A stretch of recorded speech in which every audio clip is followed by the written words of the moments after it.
Jan, someone might be new listening to us or here tonight for the first time. What's the problem with the two-state solution? Because we're gonna hear more and more and more about that as the days unfold from everybody. So just really quick, help us sort that out. Well, in a sense, there was a two-state solution. Gaza was one state, Israel was another state. Look how that worked out for them. The problem is you cannot make peace, I'll be blunt, with barbarians.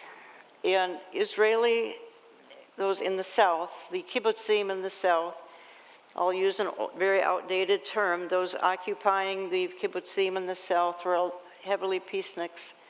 And they thought they were there to hire the Gazans to take them to medical appointments. They thought they could be their friend, and they would then win them over. You can't win barbarians. And so, lo and behold, they struck and wiped out all those people that were trying to be their friend. And you also can't be friends with Islam, sorry. I mean, I'm saying things that could probably get our platform taken down, and I don't mean this platform, but I'm being very blunt here. Do you want to address that, Alex? Yeah, it's a very good point. And even before they literally ethnically cleansed all the Jews out of Gaza, I mean, I know Jews who were dragged out of there. Unbelievable. They did the two-state solution. They gave the Arabs the Transjordan. So Arabs, you have a whole big giant state, right? There are how many Arab and Islamic states in the world? Jews have a little teeny tiny piece of land that's going to drive us crazy. You can't do that. Islam, it's really interesting because Allah is described in the Quran as the greatest of deceivers. Wow. When you read your Bible, there's another great deceiver. And I think, when they say, oh, yeah, we'll make peace, just get all the Jews out of here. Is there really going to be peace because you get all the Jews out of there? Of course not, right? As long as there's any Jews anywhere within reach, there's going to be a problem. And so, like Jan said, you really can't make peace in this situation. You have to take very serious measures to assure your security. And when the U.S. government is telling you, no, don't do that, no, don't do this, no, why don't you give that land over there, when you got the UN breathing down your neck, and of course the U.S. government giving it legitimacy, all you really need to know about the UN is a lot of their agencies, 90+% of the resolutions condemning a country or a government are against Israel, as if Israel was the worst, by far, government on the entire face of the earth.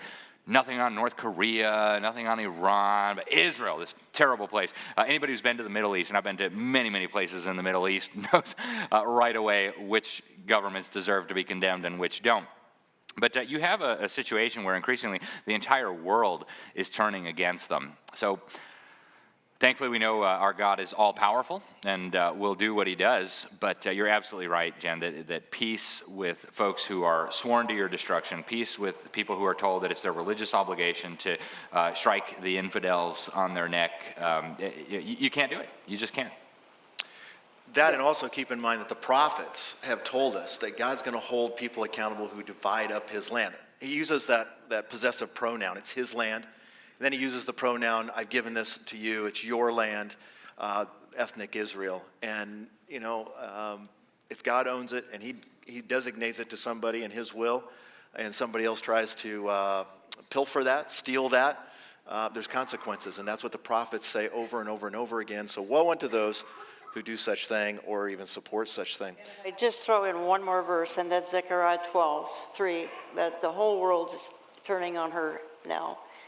Fulfilling in part. Anyway, it'll be further fulfilled as we move closer to the tribulation and then in the tribulation. But the whole world is turning on this country, and we've seen it from the river to the sea. They're screaming, pro-Palestinian, anti-Israel. Jews are hiding in college campuses. They're hiding in their dormitory. They're hiding in their closet. They're anywhere where they can feel safe because they're being hunted. It's 1938 again. So, but this is all prophesied in the Bible. It's all happening exactly as the Bible laid it out. Which is really important, that Israel is going to be abandoned by all of their friends, and that's, when the Ezekiel war takes place, and then God rescues them, and most of us feel that's going to be the starting of the tribulation period and the Antichrist coming and promising peace. Would you?